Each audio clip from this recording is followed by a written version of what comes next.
Hello, my name is Jana. Welcome to the podcast NewLocals, where we will be inviting the expats living in the Czech Republic who might be sharing with us their experiences, opinions, and education journeys. Today, we have got the first special guest. The head coach at the Prosper Golf Čeladná and the head instructor of the 2025 Ryder Cup will share his coaching philosophy of stack and tilt methodology used among 50 best world golf coaches. Sitting in my studio, I would like to welcome Mr. Gonzalo Sánchez, an elite golf trainer, former professional player, and expert in golf management, both in the Czech Republic and in Spain. Thank you for being with us.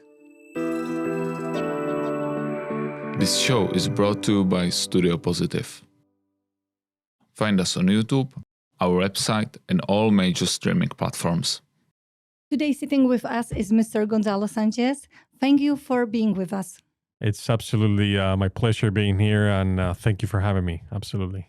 So I will ask you, during your professional career as a golf player, there had to come a moment when you realized, I would like to become a golf coach. Do you remember that moment? Can you explain us the journey from the golf player to the golf coach? Yeah. So let me start from the beginning, because it's actually a cool story. Because I wanted to become a doctor, right? And when I went into university, I wasn't doing too good in medicine, right? So my parents sat me down. And they sat me down on the couch and they told me, Gonzalo, we need to talk because, of course, this is not working out, right? And the question they asked me was, listen, Gonzalo, we need to change a little bit the career that you want to be doing in life. And I want you to answer to one question. And the question my parents asked me was, please tell me, the moment you open your eyes in the morning, what would you love to do? I don't care if it's cleaning your shoes. I don't care if it's being a policeman. I don't care if it's playing PlayStation. Tell me, the moment you open your eyes, what is the thing that you would love to do the most? And I said, play golf. I haven't had a very big amateur career because I was only golfing either with my dad or only on the weekends. So I told them golf. And my parents told me, listen, but not everybody lives out of just playing golf. Do you want to add something with that, maybe a management career or whatever? And I said, yeah, you know what? Yeah, let's do some business management. So we finished that conversation, and a few weeks later, we are applying to universities in the US, because in the US is the only place that you can do sports and management at the same time. So once I arrived to the US, I really focused myself on becoming a very good player, right? And do you remember how old you were? Yeah. So I was probably like 19, 20, and I was lucky enough to turn pro with 19 years old. So I really put an emphasis on this. But when I was 22, I had a really bad back injury, which of course limited me my playing ability. Right. The time on the. That is correct.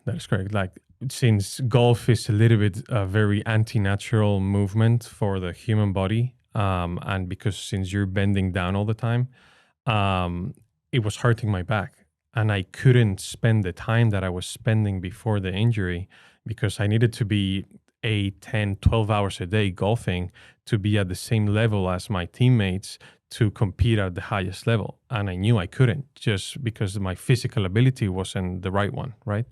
May I ask you a question? That injury, did you feel it mental as well? Did you feel mentally strong enough to overcome this? 100% yes. Yeah. That's exactly what I did, because that's a good question.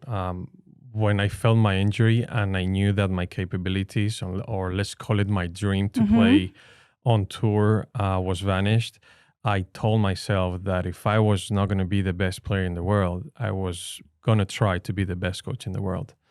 And I studied a lot of biomechanics, physics, a little bit of psychology, a little bit of communication, and little by little, when I knew that that was the path that I wanted to be on, I always tried to form myself. Like I always wanted to study, and I loved it so much that it required absolute zero effort from my part. So I might believe you are a very dedicated person. Yes. And you are well organized.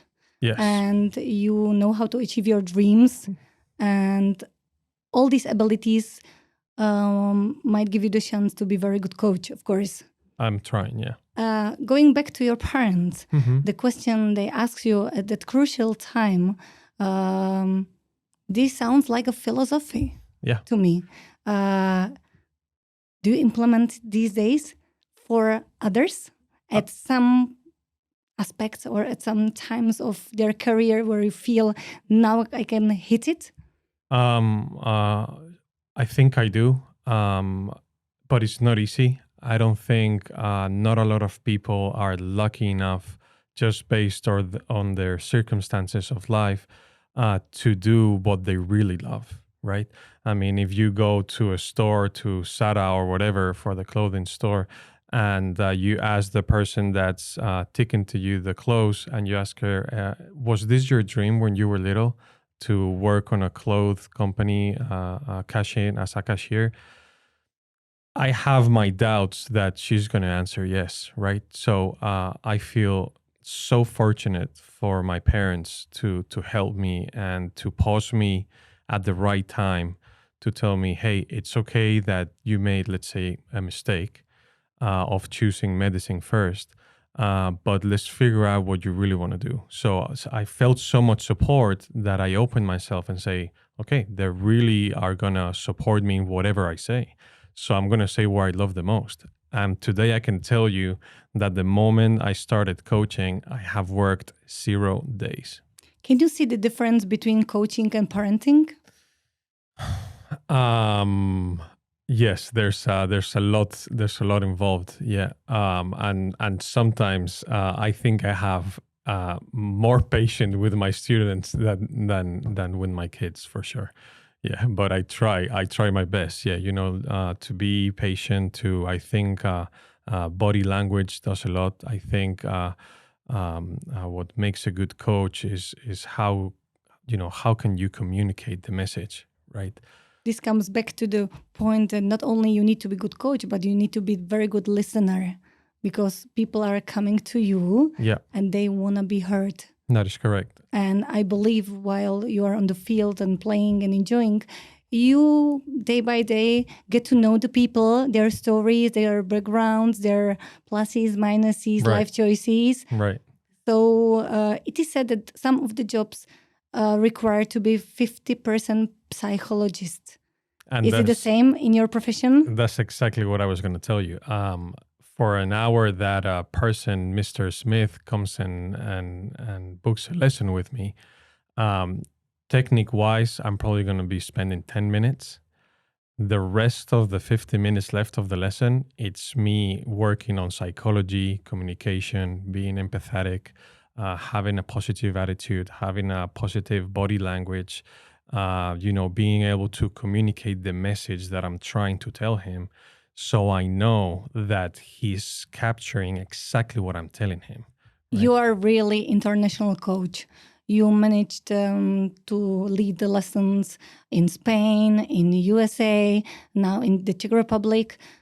Who are the best students? Who learn the golf the best? Is it male, female related? Is it age related? Can you see any one who really sticks out to you? Absolutely, and I can tell you that thankfully is not about any genders or any age, but the best students are the ones that have the best attitude. Can you change it as well if they come to you and I can imagine golf in the past was linked to the real big bosses of the companies, rich people with big egos, and they use your service, and they sometimes need to tell you that they are better than you, that they heard it in US, they do it differently. Right. Can you change their ego? Can you work a little bit with their psychologist to show them that this is not the right way forward? Yeah, 100%. And what I work with them is what I always say, reality versus expectation. I'm going to make sure that I'm going to give to you a very clear picture of what is your expectation of hitting this ball in the air and what is the reality, based on your capabilities, based on your technique, and based on many other things. So if you're coming to my lesson and you're telling me, oh no, Gonzalo, I know how to do this, because I'm very clear. I'm going to tell you, listen, Mr. Smith, you don't know how to do it. Maybe people might be liars as well. They want to look better than they are. Exactly. Maybe they are even shy to tell you the truth. Yeah. How is it in the relationship of the coach and the student who comes at the weekend school to you, and how do you bond with that student so that I can open up to you and trust you enough to show you my weaknesses? Right. So sometimes it's a process that is not the same through students because a coach needs to have the capability of identifying what type of person this is, what type of communication is going to work best with the students, what type of language is going to work best with this type of student. And once you have identified that as a coach, the student doesn't need to identify it. It's my job to do that, right? Once we do that, is making sure to send the message that, hey, Mr. Smith, I'm on your team here. You have come to me. You're taking your time, your money, and your effort to listen to me voluntarily. So you need to be coming to the lesson with an open mind, getting ready to hear things that you like and things that you don't like. So I need to be very clear with my students the moment we start on the 5-minute interview that I do before we start even hitting balls, to recognize, hey, where am I going to be going with the students? Because if I'm working 10 hours a day, 10 different personalities are coming, right? So I need to adapt all the time to bond with each personality, right? And at the end of the day, the only reason why these people are coming to me is to play better golf. So the quickest way for me to bond with these people is to prove them that with the things that I'm telling them to do technically, that it works. The moment it works... Is it repetitive? Are you using the nearly similar methodological aspects for most of the students? Because amateurs do the similar mistakes? That is 100% correct. Yeah. So I am a coach that I'm not going to tell you how good, how pretty you are, how well dressed you are, how great shots you are. No, I am a coach. If you cannot hit 3 balls in a row correctly, I'm the first one who tell you, Mr. Smith, you suck at golf. You need to start listening to me if you want to get better. If you're willing to listen to me, then I'm on your team. If you're all the time, because of course I had those type of students saying, oh no, Gonzalo, but I'm going to do it my way. Then all right, then I'm out of your team, because the bond doesn't exist there. We're not rowing on the same direction. You're rowing forwards and I'm rowing backwards. It's either both backwards or both forwards. And tell me now, in practice, whoever comes to you and asking for the lectures or for the lessons, what's the ideal customer to you? The one who wants to spend only weekends at the golf course, or someone who wants to train daily, or I'm thinking more about the frequency that many people can think about. Like, how often do I need to be in contact with the golf coach to improve or to learn golf? it's a long journey, I believe. Yeah. But you need to see the light at the end of the tunnel. And with your experiences, I'm sure you can say sometimes it takes 6 months, but sometimes you might need up to 6 years 100%. to achieve the same goal. Right. And now I'm amateur, so tell me more. So, of course, as a golf coach, you have the person that comes for a weekend to the resort and is only going to see you for 2 days in their life, right? And you have a member that lives in the area, and you're a coach permanently of that golf course, that is going to ask a program with you. He's going to ask, hey, can we do 2, 3? And of course, everything depends on availability of the person, of course, budget, right? And of course, will to learn, right? So for me, I'm going to treat the person that's going to come for the weekend exactly the same as for the 6-year program, because my ultimate goal as a coach is to make you understand and to give you the resources and tools to become a better golfer. So if I can give it to you in 30 minutes and then you're out to Bulgaria or Germany, then I'm happy.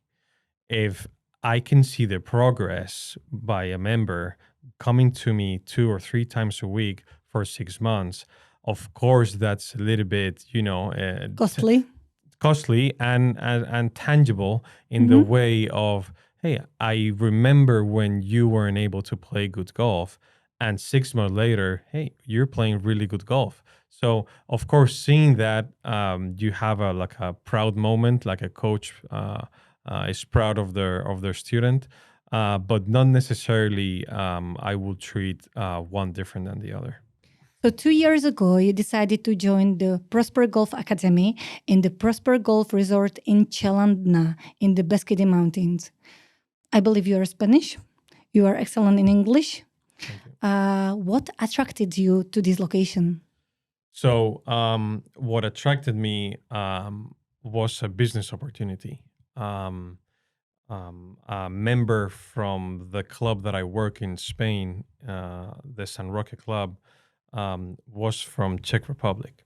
And I have taught him and the entire family through the years. And every single year he will come up to me and say, hey, Gonzalo, can we have a coffee? I'm like, yeah, let's have a coffee. And on the coffee, he'll tell me, Gonzalo, could you please come to Czech Republic? Because I am the owner of the resort. And, at the time, I was having kids and it was not a good time. And I was telling him no. But 2 years ago, he kept the tradition of inviting me to coffee every year. And he told me, Gonzalo, would you like to come to Czech Republic? We'd love to have you. And I told him, you know what? Why not to try? Why not, right? Yeah, so he was very consistent in dating you. Yeah. Final persuaded you that is the good way forward. Yeah? Exactly, absolutely. And Spanish people don't have Czech Republic very well situated on the map. Not necessarily of anything, but it's just a country that first, there's not a lot of Czechs in Spain, right? It's all German, English, or whatever. And also about the country, like it's so far that we don't know the culture, we don't know the people. Maybe the language as well. Exactly, the language, right? So when he gave me this opportunity of going, I was very surprised because the first week that I was here, I absolutely loved it. And what I tell everybody is that what I love the most about Czech Republic is the people. Like a Spanish person will think that Czech Republic is like so much on the east, cold people, not warm, maybe a little bit introvert or whatever you want to call it. But as soon as I step my foot in Czech Republic, everybody's just so helpful. They're so warm. They're so loving. Or at least the experience that I'm having on my skin. This is great. I really like it. Yeah. So I saw an opportunity and I saw the motivation of the owner and the general manager saying, Gonzalo, we want to do this project with you. We know it's not going to be a short term. We know we're going to build up on it. So it's my second year, and it's just I love it here, and I'm delighted to continue the project here. That's great. So you came for a job. Yeah. And you introduced the stack and tilt methodology to Prosper Golf Čeladná. Yep. And can you explain us what's behind that secret one? Okay. So stack and tilt methodology to begin with is the only golf teaching methodology that is written. Meaning documented, meaning that everybody else in the world that is coaching and doesn't teach or heard or apply what stack and tilt is doing, it doesn't have any fundament. So there is a sort of the certification. That is correct. Yeah? That is correct. Not only that, but there's, let's call it like a little epidemic in the golf coaching world where golf professionals that wanted to become professionals on the tour, playing professionals, haven't made it. And of course, they needed a source of income. And they stopped playing professionally to then go back to coaching. The reason why I say it's an epidemic is because those coaches are not coaches certified. They have not studied how to become a golf coach. They're just good players. And of course, by their feeling and what they know by experience, they can tell you, hey, hold the club like this, do this and that. This is what you are saying. Just being good player doesn't mean that you might be good coach. That's exactly correct. So stack and tilt, the coaches that have the stack and tilt certification are people that have studied to become golf coaches. And now tell me, how long do I have to study to be approved? So if you were interested in becoming a stack and tilt instructor, I mean, first of all, you would have to become a PGA member of whatever country you are. And then you will need to go to certain seminars, or we call it network days, where you're having continuous lessons with the founder of Stack and Tilt, which is Andy Plummer and Mike Bennett. And it's quite complicated because you see things that are very technical, right? I mean, if I tell you, listen, in order for you to make the swing, you need to load and unload the first power accumulator, make sure that your radius is perfectly aligned, and when you hit, you better extend and flex your neck, right? Mm-hmm. It sounds Chinese, right? But sounds English, quite good one. So right? I believe I must speak fluently right? to be able to understand. Exactly. And then to connect these to the movement, of course, yeah? Exactly. So what I'm saying that is that the Stack and Tilt coach has a very, very complete study of how to coach. But we as coaches need to simplify that into English standard level. To the language of the one who understands. Exactly. Like the same with the doctors, right? Between doctors, they start talking about so many technical things that then when you come to a doctor, you're like, please, could you tell me just like as simple as you can what's wrong with me? Well, exactly the same with I would like to highlight that you gained university degrees. Yep. As well as you managed to be certified in the Stack and Tilt methodology. Yep. What was finally harder for you? Becoming a PGA of America professional definitely is no joke. It's a 4-year program with 4 internships and a lot of work. Of course, the industry in America is well advanced than any other country in the world in terms of golf.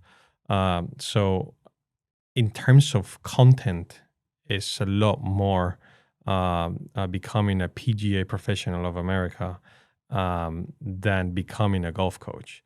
But becoming a golf coach, on the other hand, it's so difficult as well because this sport, I could say, it's the hardest in the world Yeah, I have a conversation That's with. important to say. Yeah, it's very important to say. Yeah, because you're coordinating so many movements at the same time to hit a ball that is so little, and you're hitting a stick with a club face that is so I little. believe now I must be perfectionist to be able to manage this finally.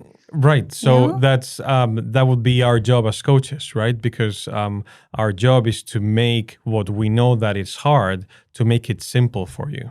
So I think that's where the challenge comes from. So on daily basis, when you meet your customers, golf players, do you need the information that you gained in your university studies as well as the one that you gained during your certification of the methodology? No. I use more the methodology of a stack and tilt because the degree of the PGA of America involves everything. Involves rules of golf. Involves marketing strategy. Involves golf cart fleet management. Involves golf course design. Involves business management. Right. So involves so many things that, of course, talking about the marketing strategy on the lesson is not going to make any sense, right? Okay. So the PGA of America certification is more for a person that wants to become like a general manager of a golf course. But of course, I wanted to have that degree because, I mean, as my father says, knowledge doesn't take space. Right. This is right. Yep. And the more you know, the only thing it's going to do is just going to help. So Where have you learned English? well, because of the job of my father, he has been the general manager and president of many airports around the world. And he has been. We lived in London for 5 years when I was little. We also lived in Mexico for a little while as well. Then we came back to Spain and I studied in the US, right? So I was in the US for almost 7 years.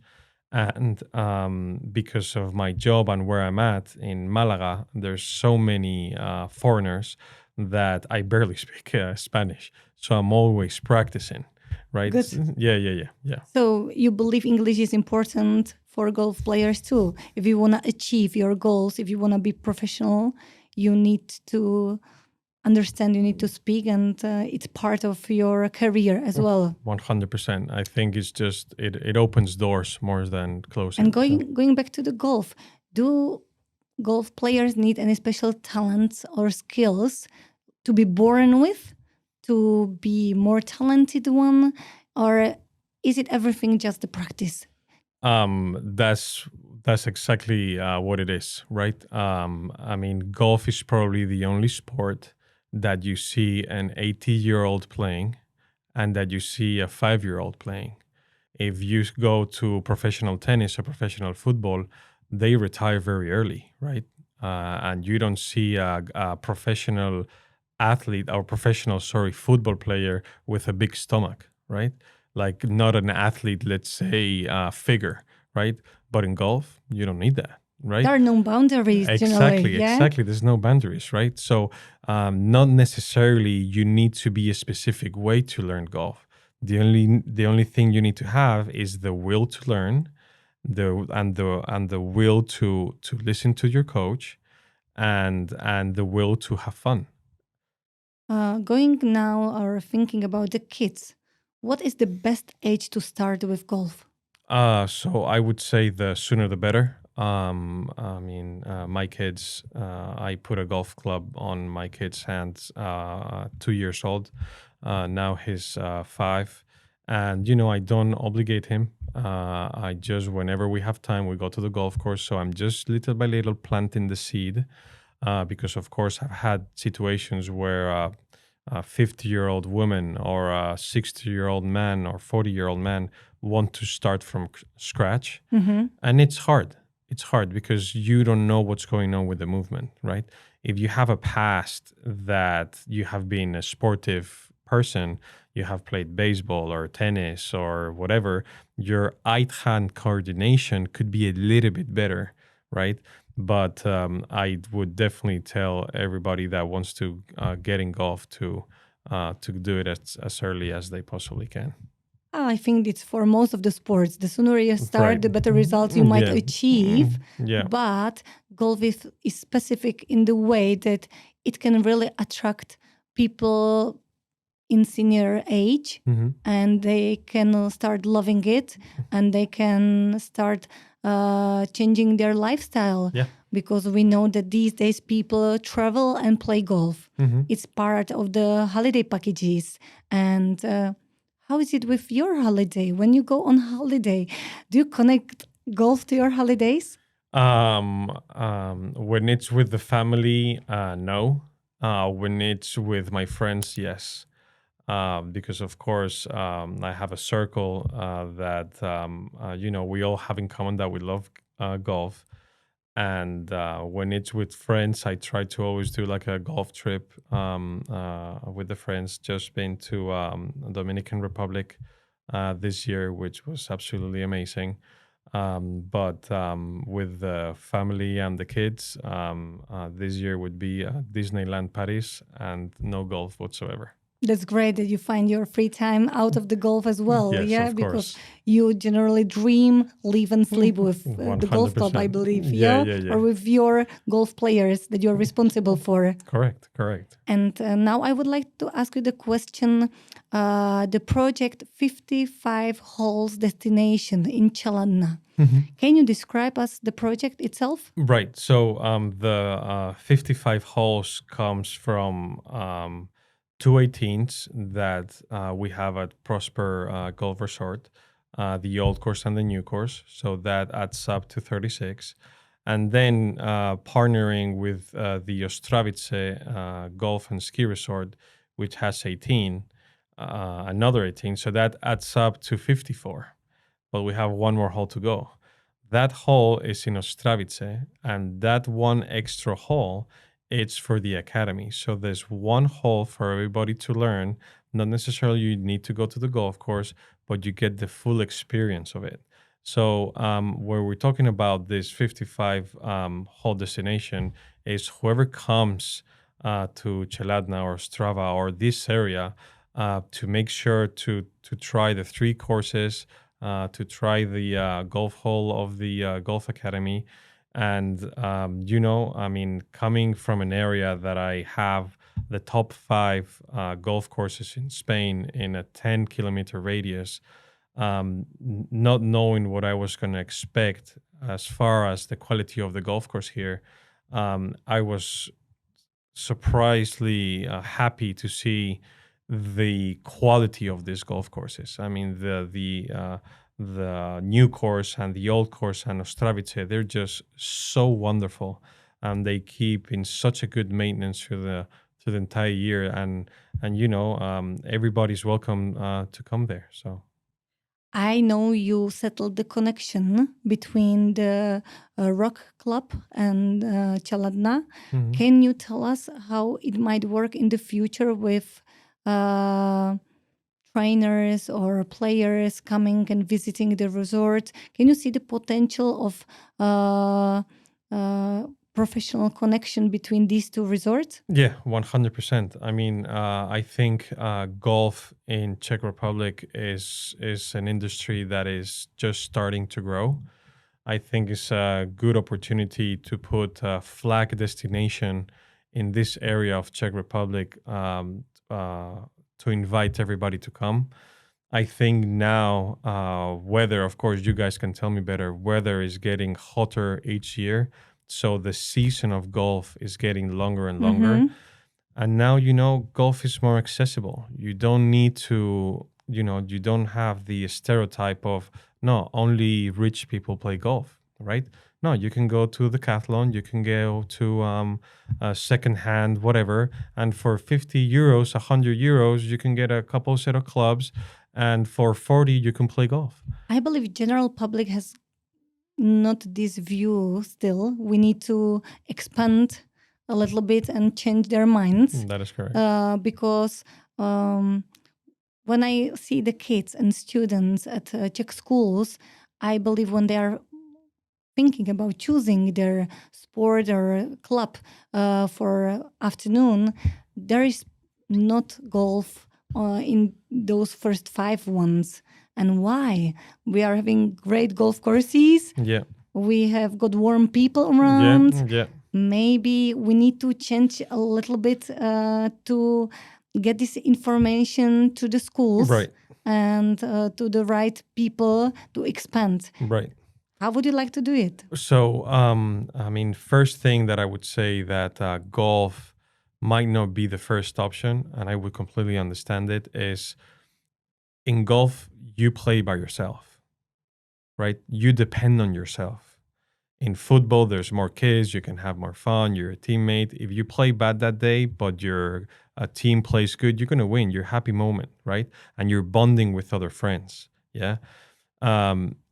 For kids, it's important to find a golf school that has a very passionate teacher, and that teacher is making sure that the values of having fun, the values of just making a team, right? The values of sharing, the values of just being together on the golf course is handled on that situation, because golf is like, it's a great sport because it's like life.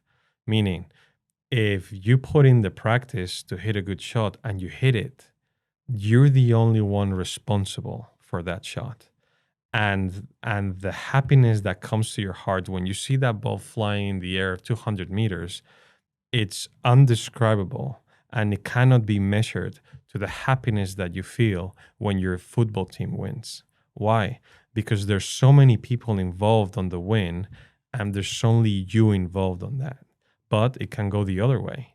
When you hit a bad shot, you can get frustrated because you are the only one responsible for that. And if you keep doing bad shots over and over again, you're going to throw those clubs to the lake, right? I think these days parents still look for collective sports. They believe for their future the kids can shape their characters in collective sports, and it's important maybe to balance it out. How do you want to get this information to the parents? Is it the way forward to invite the parents in so that they understand the deepness behind the golf, or they fell in love in? And you know what I think it is? I don't think that necessarily that the kids or the parents are willing to look for more collective sports, but when you get the football, because we're comparing it to football, you just need to walk and kick a ball, But when that kid is put on with a golf club and he's trying to hit that golf club, that's not going to happen, because this sport is just so hard. So the moment that kid or that parent is practicing for 2 hours a day and still is not learning and still is not hitting the way he wants to, there's a feeling in the body saying, well, I'm going to do other things that make me happy because this is frustrating, because this is so difficult. So the way to approach it is get yourself a good coach, get yourself a good program, and be at the golf course because you want to be at the golf course. Don't be at the golf course because you're obligated by or your parents or your friends or whatever, because that sport is so hard that is already tough on yourself if you're not doing it right, to stand there on the driving range for 2 hours hitting just absolutely bad shot after bad shot, right? So I think that would be the way to attack parents and kids if they want to come into golf. Is this one of the goals for the resort Čeladná? Yeah. To be more family friendly? Yeah. To be open to the public? That's exactly what we're doing. So we have a great junior academy that is held and led by our coach, Martin, which he does a great job. And then we're doing every Sunday like free golf for the public.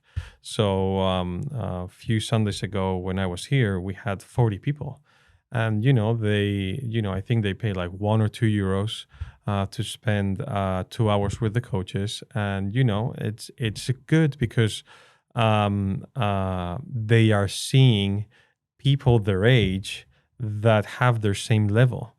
So all of a sudden they're talking to each other and they're saying, "Oh, this is really hard, right?" Yeah, it's really hard, but I love it, It's right? a social event. It's a social event, right? Mhm. And we just need to go little by little. We need to do things right. We don't need to rush things. That's the plan. Absolutely. So your plan is to create the love of not only locals, Right. but many people around to attract them to your resort. Yep. That's great. Yep. Yeah, I'm looking forward to. Yeah.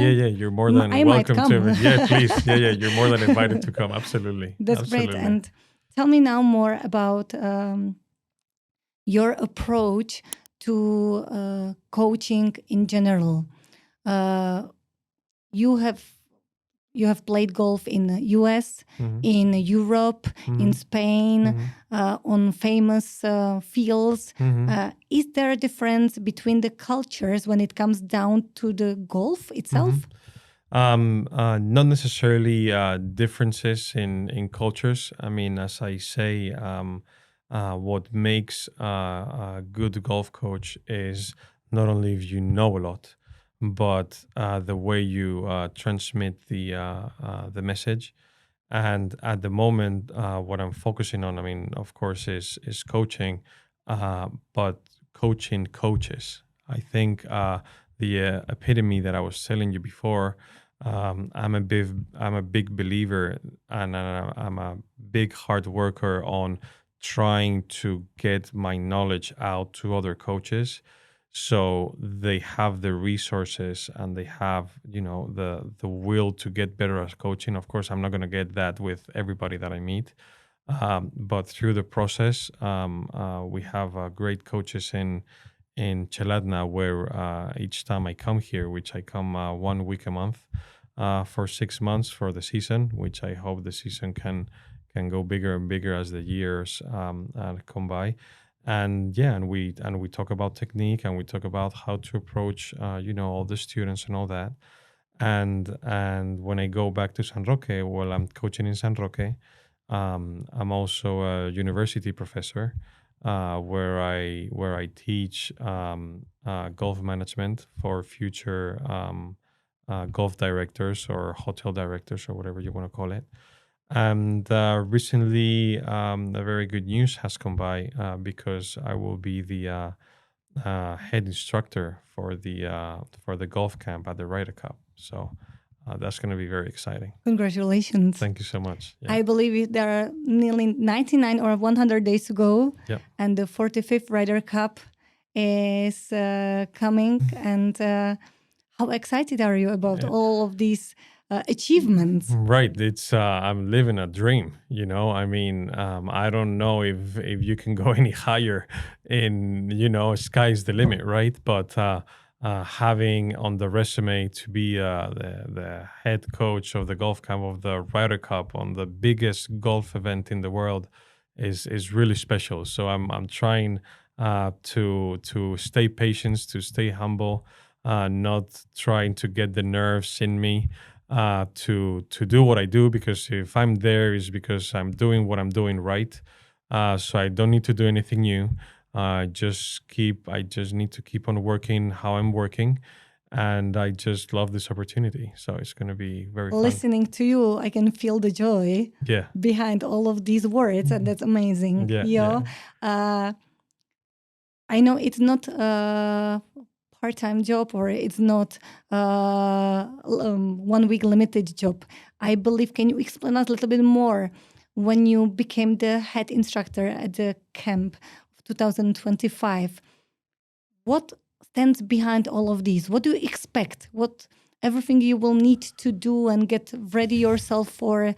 What's your future in this new session, in your era of your life? Right. So I think the moment I started to focus my coaching in the sense of I'm not going to be giving golf lessons, I'm going to be giving golf education, which is totally different, because a golf lesson is like if you have a scar and I'm just going to put a Band-Aid. But a golf education is if you have a scar, I'm going to give you the resources and the tools to get that scar off your skin by yourself.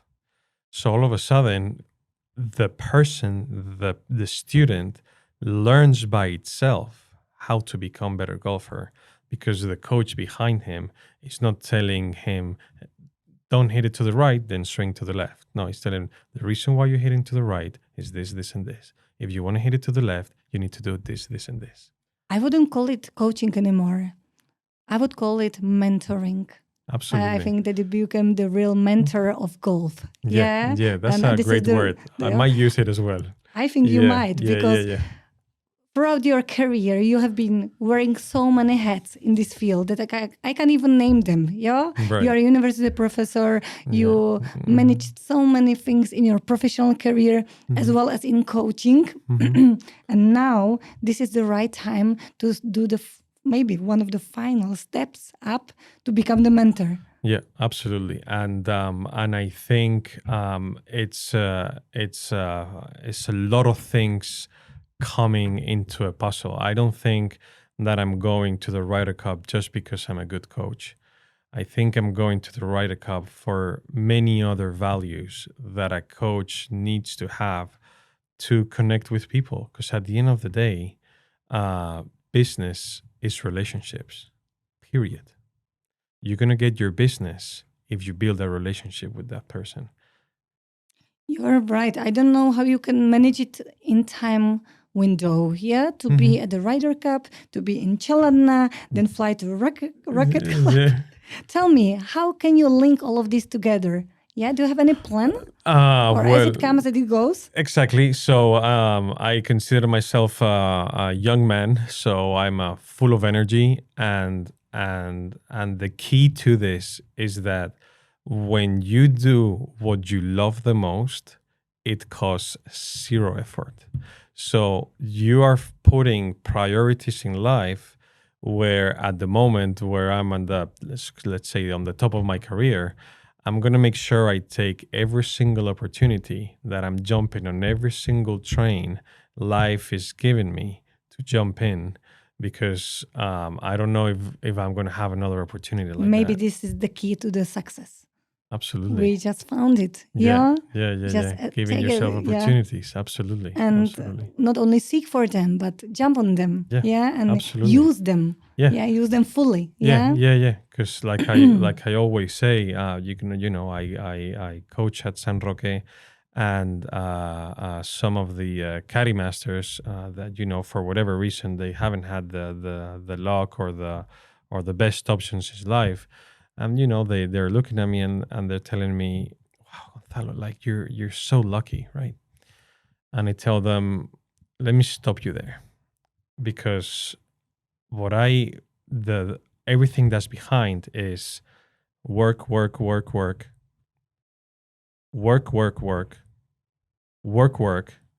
I fail, but I have learned from that. Work, I fail again, but now I'm better than before. Work, and I fail again. Work, boom, you're on it." This should be the first lesson for most of the players, I believe. Maybe. Yeah. You can start and say. Yeah. And nobody sees the 14, 12 hours a day in the heat sun. Nobody sees me going back to the house, finishing coaching, and staying up all night preparing the PowerPoints, because the next day in the morning I need to go to the university to talk for 4 hours to people that want to become directors of golf.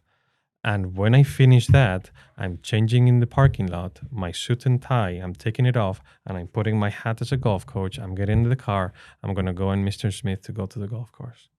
But the people see the final result. But they don't see all the hours and all the work and all the effort and all the sacrifice that's behind that. So the luck, people don't have luck. You choose your luck and you work for your luck. You look for it. Exactly. And now tell me, is there anyone who inspires you? Is there anyone who you look up to? That's a very good question, because I don't feel that I look up to anyone in particular with a name and a last name. But what I look up is the value of that person. So I look up to my dad because he has this certain value. I look up to my mentors because they have this certain value. I look up to a person that I just met because I like that certain value.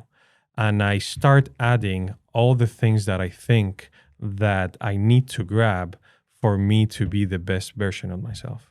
You must be very passionate. Yeah, so it's a passion behind all of these that brings together all that energy into right time at the right place. And these days we are lucky, it's Čeladná. So we are going to create a special resort full of people who are willing to use the methodology known worldwide. And we are not only lucky, but we should find that luck in the Beskidy Mountains. Exactly. And try to attract people to use it. Of course. Wisely. Of course. And as you said, I mean, the stack and tilt methodology is the most used in the world by the best coaches in the world. So Andy Plummer and Mike Bennett, the founders of Stack and Tilt, have coached all the best coaches in the world. So there's a nice stat that out of the 50 best golf coaches in the world, 46 are Stack and Tilt. The other 4, they go by they will feel. become. They will either become or they use Stack and Tilt without even knowing or without putting a tag on it. You know what I mean? It's definitely a world-changing coaching system for sure. Using that methodology in the Beskidy Mountains, in your resort, what's the future how can you see the future of the resort in Čeladná in 5 years? So, my goal is to teach my coaches at the academy and in a way try to open my heart and my knowledge for them to become the best version of coaches that they can. Because I can know by my personal experience that when you love what you do, you always are going to try to go above and beyond. Of course, you not always find coaches that love coaching. They love fishing or whatever, so they just try to teach a few hours to go with a caravan to fishing on the lake or whatever, right? So my goal with this is, hey guys, we are going to make here a flag destination. We are going to be the best academy on the east of Europe, and everybody in the next 5 years are just want to be filling up planes, filling up the hotel, filling up the golf course because they want to be at our academy. Čeladná is a great place for it. I believe when you play and you watch the mountains surrounded by landscapes and hotels, right? It's the right location, and the airport nearby make it accessible for not only coaches and players to come to Ostrava. Exactly. And that's a very good word that you said, accessible, right? Now in the airport of Ostrava, which is just 20 minutes from Čeladná, there's a direct plane, 3 hours, Ostrava-Malaga, right? Malaga is the Mecca of golf. Yeah, one of the names that Malaga has is Costa del Sol, Costa del Golf. Yeah, there's 84 golf courses in a 100-kilometer radius. So I will have never chance to fly on a holiday to Malaga because the plane will be full of golfers. Exactly. And in your sport, can you see, is it more male or female oriented? So I would definitely say that the percentage of male is definitely bigger. But the female percentages is definitely growing much more. Because at the end of the day, like playing golf, however you play, the moment you go and step on the first tee and you walk on these beautiful golf courses around the world, and it's just beautiful, and the landscape is perfect, and it's so relaxed, and you're listening to the birds, and you're walking fresh air, and then you're having a little cocktail in the clubhouse, blah, blah. You're like, wow, man, like I want to repeat this. This is so cool. You don't want to show this to the women. Exactly. All of them will be there. Yeah, exactly. But thinking about the kids, if you attract more moms, you might attract more kids. Exactly. Then the golf population will rise. So Exactly. maybe let's see what moms in Ostrava and around Ostrava do and how to get them on field. Exactly. And learn them to enjoy all these beauties, because golf is not only a sport. You can achieve high, but you can enjoy it. Of course. And not all the sports are enjoyable. Some are painful. Yeah, exactly. And I believe golf is not that type. Exactly. No, not at all. It's about just, of course, if you don't want to make a career out of it, but it's just going out there on nature to have fun and relaxing. I mean, the moment you try to go to the driving range and you hit a bucket of balls, all of a sudden you have figured out that you're not thinking on absolutely anything, because the sport is so hard that your mind is just focused on hitting that ball. And all of a sudden, all the stress from work, from the house, from the kids, from all the problems that you might have is gone. Because there is no space. Exactly. There's no space for that, because you need all the space on your brain to hit that little white ball. Not to look silly in front of the coach. Exactly. So it just have so many benefits, right? You can walk it. Yeah, if you have a hip injury or you're not very, or you're elder or whatever, you have a buggy. So there's so many options for so many ranges of people in age and physical capabilities for everybody to enjoy. And having you here settled, how long do you plan to stay around? As for me, as long as they want me to be here. I am willing to set up a project here. I'm willing to be here as many years as I can. But as I always say, that is not in my hands completely. So as long as they want me here, I'll stay here. And do you have your family settled in Čeladná as well? No. So what I'm doing right now, because I have 2 kids and they go to school and you know, everything is based in Spain. So what I'm doing right now is during the 6 months of the season, I'm coming 1 week a month for the moment. I don't know if that's going to grow. Or instead of growing, getting more coaches that I train coming. So if I come the first week, the second coach comes the second, third, and all of a sudden you're having a team that is getting Čeladná full on quality, on full month on quality coaching. This is that's my goal. That's your goal. Yeah. Will those coaches be flying to us from Spain, or is there a way forward to train Czech coach to become the stealth and methodology coach? Yeah. So my first goal is, of course, Czech coaches. I want to give the opportunity to the home pros. I want to open doors to the young or elder golf professionals. But, you know, the only quality that they need is they need to love what they do. Because being a stack and tilt instructor and being a coach, you need to be devoted to it.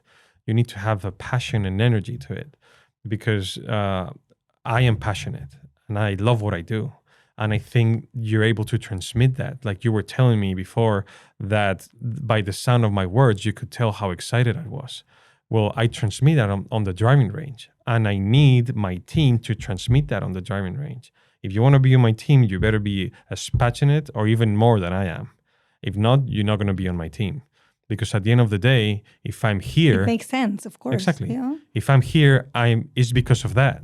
And if that has worked, I want it to work for the rest of my team. So that's going to be the plan. But first, I'm going to be focusing on Czech coaches, and if I have a good response, we'll go forward. If not, I will have to get my agenda and start saying, hey guys, there's a big opportunity here, why don't we expand it, and then maybe get some Spanish coaches or German or whatever it might be. So we've got the main mentor here, That's the most important thing, the main stone. When we are building something, you Right. always have got the main stone. Right.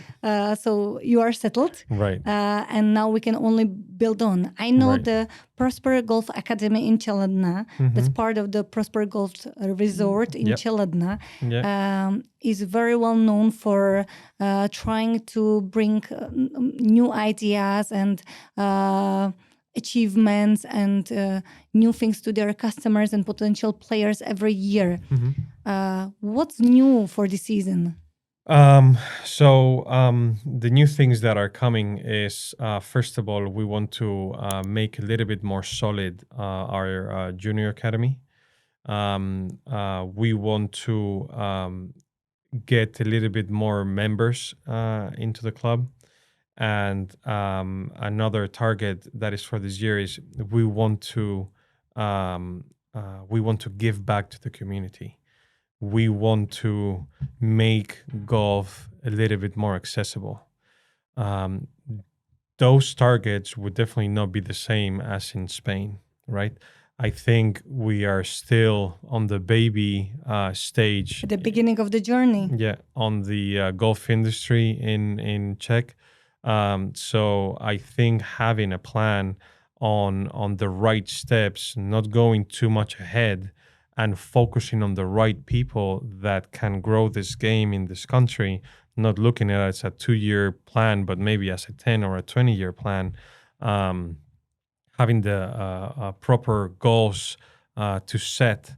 We can look at America, we can look in Spain, we can look in England, we can look in many other countries, what they're doing and how they have become so successful in the golf industry, and try to apply here. Czechs are different partially. They still believe a little bit that golf is for snobs. Okay. It's for rich people.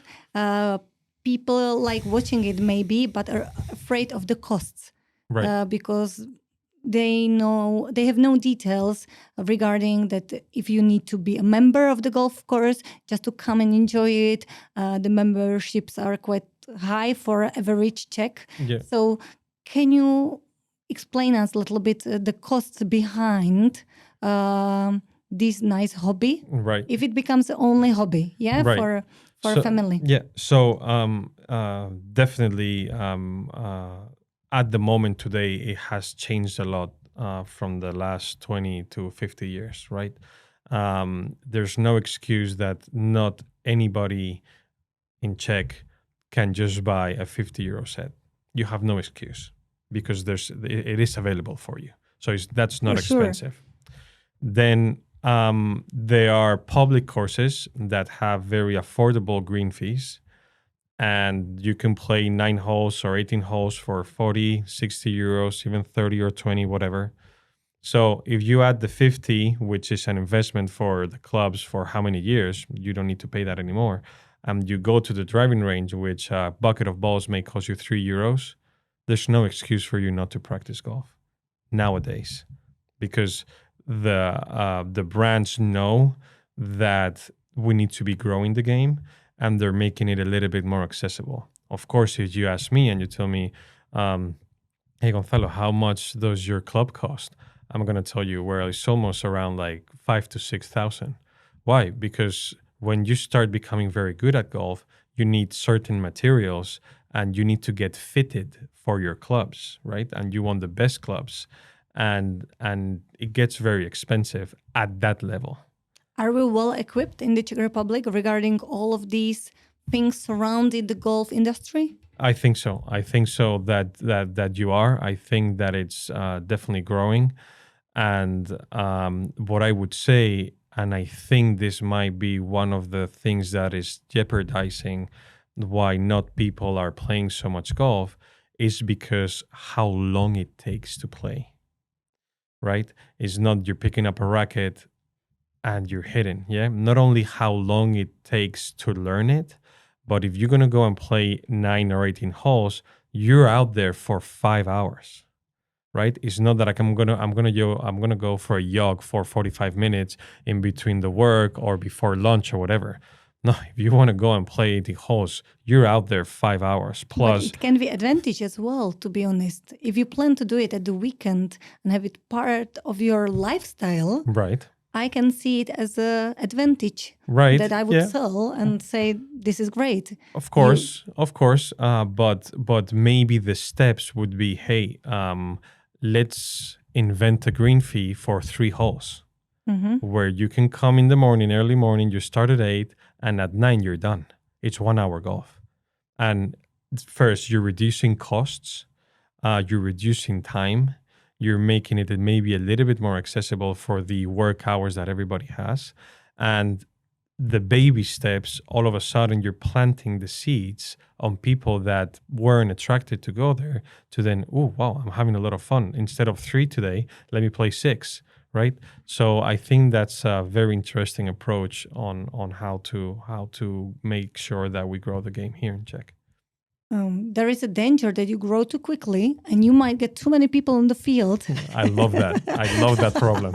So, what's the capacity, the maximum capacity of golf players being at one time on one field in the Čeladná Resort Golf Club? Right. Tell me. So, I mean, we can go up to maybe like 400 people because there's a particular set of a tournament that is called a shotgun, where everybody starts on different holes. So you can put 4 players on our 36 holes that you have, right? And you shoot a gun, everybody hears it, and then everybody starts playing. So in terms of capacity, we don't have absolutely any problem. We just need the people that are willing to come to our golf course. I believe you have got the right person to put the right ideas and to open the golf to the public in Čeladná. And I'm very excited me too. that you are the smiley personality, excited to change the Czech's perspective on this sport. Yeah, absolutely. The summer is coming and there are the opportunities for people to come and join you, not only at the weekends, but during the weekdays as well. So what can your resort offer to the general public and what can your resort offer to the professional players?